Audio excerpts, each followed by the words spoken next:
Afternoon, Chris. You doing? Good to see you. It's been quite a 24 hours for the football club, what with the new design of the stadium being revealed yesterday. You were there at the event. What did you think, first and foremost? Well, yeah, I thought it was a really good event, obviously put on by the club. Even something that's like that, which is just a stadium reveal, but the way it was all handled was first class. And yeah, very exciting times for the club. I thought the design of the stadium, you can see how unique it is, and the links to this city. And yeah, very exciting day for the club, and I'm sure the fans looked at it and a lot to be optimistic about.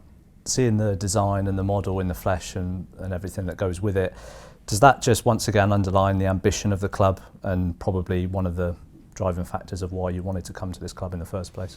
Yeah, I mean, the very first conversation I had at the club with anyone here was, one of the things that cropped up was obviously the direction of this club and the sports quarter and the stadium and everything, and which you can only be excited by, inspired by. The players were there yesterday, the players that we brought to the club. We've explained the vision, the direction of the club, and there's not many clubs definitely in this country or at this level. And there's no one really with that level of ambition. And there's one thing to say it, but there's another thing to sort of put steps in place and get a design of a stadium like that and plan to build it. So yeah, it's very exciting. Obviously, my job is the here and now, the day-to-day work within that. But yeah, I thought the event yesterday and everything that was said was really exciting. And you've had the privilege of working at some big clubs, Liverpool, Celtic, Tottenham, all with iconic stadiums as well. But this one could be right up there, couldn't it?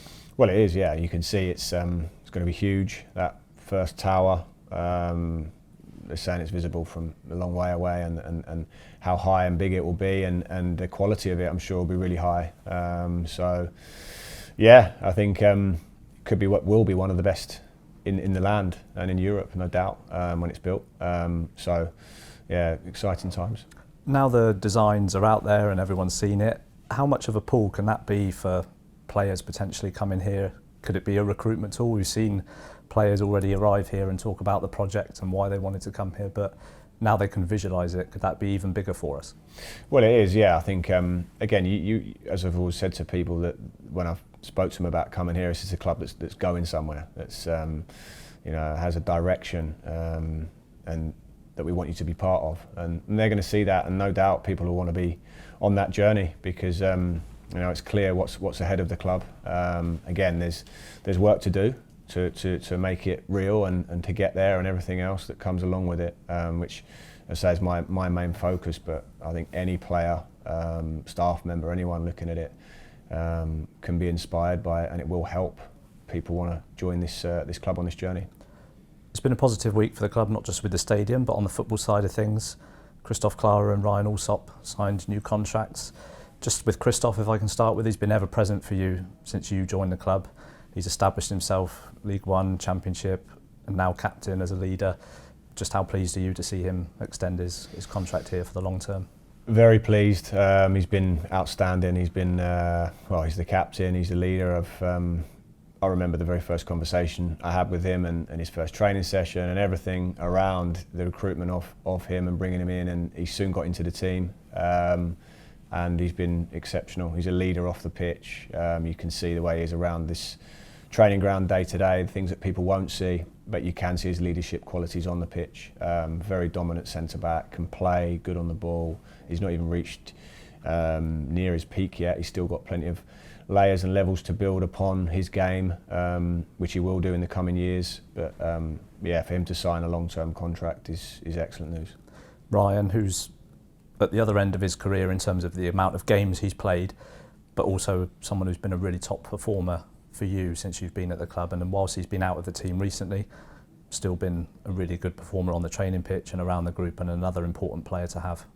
Yeah, definitely. Yeah, he's Ryan obviously is handled the situation really well in terms of, he's been the number one goalkeeper for a long time, and at the moment obviously James is gone in there, but he's shown his again his team ethic, the support he's given James, the way he trains every day. He's obviously a Blues fan, he loves the club, very good goalkeeper obviously in his own right, and he's had great success here already, and we all think a lot of him, so just great news to have him signing longer term. You know, I've had some good conversations with him over the international break. You know, and he's a really important player for our group. And like I say, great news again for the club. You've spoken a lot about culture within the dressing room and having the right players in the squad. Just how important are those two players for the dressing room and instilling that culture for new players coming in, and obviously the culture that you've instilled and keeping that intact? Well, definitely. I think there's only 3 players that were here, that are still here, that when I first signed, that were here anyway. So it was Ethan, Keshi and Paik. I think everyone else pretty much, and there's Lee Buchanan obviously as well, but he hasn't played too much. But the rest have all come in and sort of created this new Birmingham, if you like, this new team, this new culture, and they've been 2 massive parts of that, and they form a senior group of leaders really within that dressing room. So yeah, they've been on a great journey so far with the club. Big part of what we did last season, and obviously this season so far. So very important. We've just obviously had an international break. Was it another beneficial period to have some time on the training pitch and also reflect on the first third of the season, which has just gone? Yeah, they're always good to reset, refresh. You get that little bit of space, everybody does. Physically, obviously for the players, but also mentally, just to step back and review it. I found it very useful time actually to look at what we've been doing, how we fared so far. That sort of 15 games is a you know, a good chunk of games to really assess where you stand in this league. So I thought that was a good opportunity to do it. And then we trained hard. You obviously have your days off where you can. But they trained hard, and you know, now we're refreshed and ready for the next run of games. This is arguably the busiest time of the season now we're entering, with the amount of games coming thick and fast over the winter months. What are you looking for now from this team over the next period of time? Is it that consistency of performance which we saw prior to the break, which will ultimately lead to hopefully more consistent results on a longer term basis? Yeah, definitely. I think this winter period, this sort of, you know, we're in November, obviously late November, December, January. This is crucial time in the league season. Everybody knows that. This is where, you know, you really need to try and find that consistency. It's a tendency for, you know, people can naturally take their foot off the gas a little bit as you come to this time of year. So last season, what we did really well was our intensity really increased at this time, and it was for me the critical time in our season last year was December, January. So I'm hoping for more of the same. I think we need to try and keep an intensity in the way we play, despite the volume of games and the winter months. I think that's when we're at our best, and we've been doing that since the last international break. We've been scoring goals. We've been looking really intense in our attacking play and dangerous, and we've remained pretty solid. So I think that's been a good consistency there, and we need to keep building on that. Norwich, obviously the opponents tomorrow, they've had a change of manager during the international break. Does that offer any different challenges in terms of the preparation, or is it always a case of focusing on ourselves first and foremost? Yeah, I mean, you do always look at yourself. I like to know a lot about the opposition as well. I think it's very difficult. We had this very same scenario this time last year, actually, with Gareth Ainsworth joining Shrewsbury. It was our game after the November international break, and we had, you know, you're never quite sure how they're going to set up. So, new manager, we can assume that he will set a team up similar to how he's done at previous clubs, which obviously I've studied and I know a lot about. But you know, there's always that little bit of the unknown. But we're at home. For us, it's always going to be about what we bring, especially at home. So we've been focusing a lot on our game and reminders of that, and trying to be consistent with that. And if we can do that well tomorrow, then we can get a positive result. But Norwich are not a team that are going to get relegated from this league, from what I've seen. They might be down there now, but they've got some very good players, and they're a good team, so no doubt. The atmosphere at home is always good, but might be a little bit extra special tomorrow with the week that the club's had, but also it's the 150th anniversary game, so a chance for everyone to reflect on where this club's come from, but also the journey that it's currently on as well.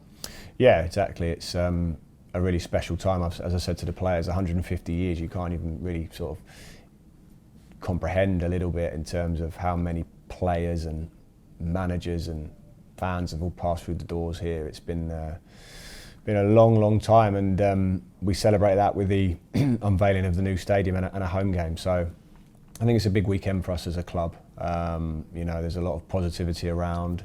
We need to build on that, and like I say, we're here to serve this club. As I've always said to the players, we are here temporarily, all of us, but when you think it's been 150 years, we try to make the biggest impact that we can to bring success whilst we're here, and that's what we have to remain focused on. Unfortunately, before the international break, we lost Pate to that shoulder injury against Middlesbrough. Is there anything you can update us on his rehabilitation and the severity of that injury? Now it's settled down a little bit. Yeah, so Pate obviously got a nasty injury, as everyone could see. It's a case of it's going to take him a little while to get better from it. The exact date I can't give, but he's not available for this weekend's game. He's going through all the medical work that he needs to do well. He's remaining positive, and we'll see how he goes in the next few weeks. But it's hard to give any definitive date. But we don't think it's going to be something that's going to keep him out long, but we have to see how we go with it. Just finally, another one on the injury front. James Beadle had to pull out of the under-21s with England with a head injury. How is he? Is he okay for this weekend? And how's Willem Willemsen progressing in his rehabilitation? Yeah, so James is good. He's gone through all his processes back here, been training, doing what he needs to do. So he's in a good place, which is excellent news. And Willem is very close. He's not quite there, but he's on that road to recovery. So he just needs to keep going. It shouldn't be too long. Good luck tomorrow. Thank you.